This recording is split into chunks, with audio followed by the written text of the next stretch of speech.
Buti si Sir, live pa rin po tayo sa onboard sa programang ito, Lingkod Bayan ni Brother Tony Falcon. So, sige po, ate, babalik natin po yung ating pinag-uusapan. Ano po ang nilalapit at tinawag sa aming programang ito? Ano po ang inyong naging sakit? Ay, ulo po. Ulo po, migraine ba yan? Sabi po, may... Ilan na pong doktor ang dalubhasa na tumingin sa inyo? Tatlo na. Ay, gaya na, madami ko nang mapuntahan doktor. Galing po ko. Galing po kayong doktor. So, sa Manila Tondo po, sinasabi ninyo yan. Sino po yun? Hindi ko po na ano yun. So, sino po natatandaan ninyo? Matagal na po ko naman. So, hanggang ngayon po ba talagang hindi nyo na kaya mabuhay ng mayroong sakit kayo sa ulo? Ay, nakuno po nga na yung nakaraan. Sa likod po ba? Ano bang sakit ninyo na yan? Hindi na po ano naman ng ano. Parang magulo. Tutulad po kanina mabigat.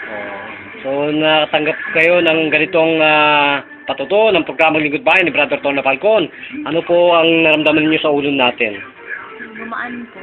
So, sa tiyan, sa lahat po ng kasukasuan, nasaan po ang pain na sinasabi niyo? Okay na po. Bakit parang po kayong nilalabasan ng mga pawis? Ano po nangyari? Parang nagkaroon ng ATP. Ewan po. Nagkaroon ng Ewan po, Ethan. perspiration saka respiration. In and out of your body. Ano bang nangyari dyan? Dati po ba, pinapawisan kayo kanina? Ang ganyang kabanas? Uminit pa lang yung beauty, gano'n? So, sa looban po ng taon yan, wala po ba kayong nalapitan na katulad namin? Ilang minuto po kayo napagaling ng programang ito, Lingkod Bayan? Saglit lang po. Saglit lang. Yung pagkaramdam. Okay, bigyan tayo ng tawad. Sabihin na lang natin 5 seconds. Okay. O 5 minutes. So, ano po ang ginagamit nating tunay na pangalan sa totoong buhay? Ima Marciano po. Ha? Ima Marciano. Ima Marciano. Ilan taon na po yan? 46 po. So, sa tansya po ninyo, ilan taon na kayong binabagabag ng ganyang Ay, matagal. headache? Matagal na po. Ibig Yung sabihin ulo pa- po matagal na, kaya pinilikod ko yun itong pampulaang April po. Ibig po ba sabihin, parang nilulugmok ka niya sa sakit? Medyo po ako. Parang cluster? Isang linggo na po ako nag-ibig. Alam mo ba ang cluster, sister? Sister, alam mo ba yung mga cluster headache? Pag yan po ay inano ninyo, hinihiga ninyo at itinulog ninyo, lalo po kayo niyang itutumba. Yan po yan.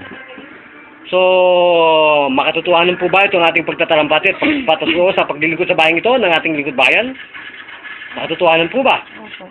Kung gayon po, magpasalamat na po kayo at nasa inyo po ang pagkakataon. Sige po. Nagpasalamat po ako at ako po'y nangawa po ang pakiramdam. Handa po. Okay.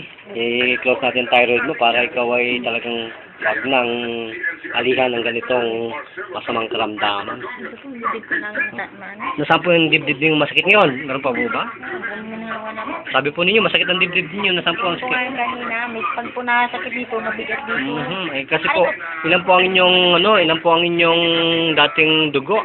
80-60. 80-60, ang baba po nun. Kaya hypovolemic. Baka magkakaroon pa kayo ng state of shock. Cardiogenic shock. Sa inyo lahat ng mga shock. Mental shock. Going to comatose, myocardial infarction, heart attack.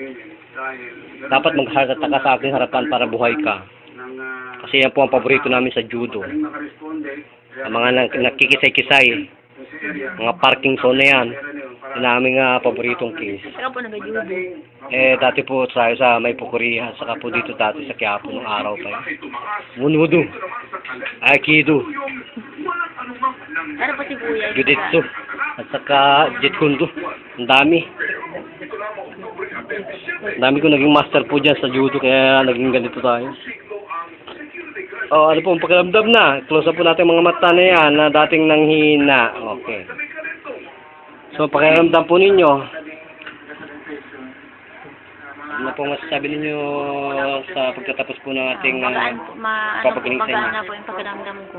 Okay. So, inulit po ulit. Kayo po ba'y nasiyahan? Opo. O kung kayo po nasiyahan, nagpapaalam na po si Brother John. Ito pa rin po ang inyong Lingkod Bayan. Nagulat para sa Lingkod Bayan Balita. Bida ka kasamang Tony Falcon. Arigato, Master Roxanne Papan. Nabutuli ako.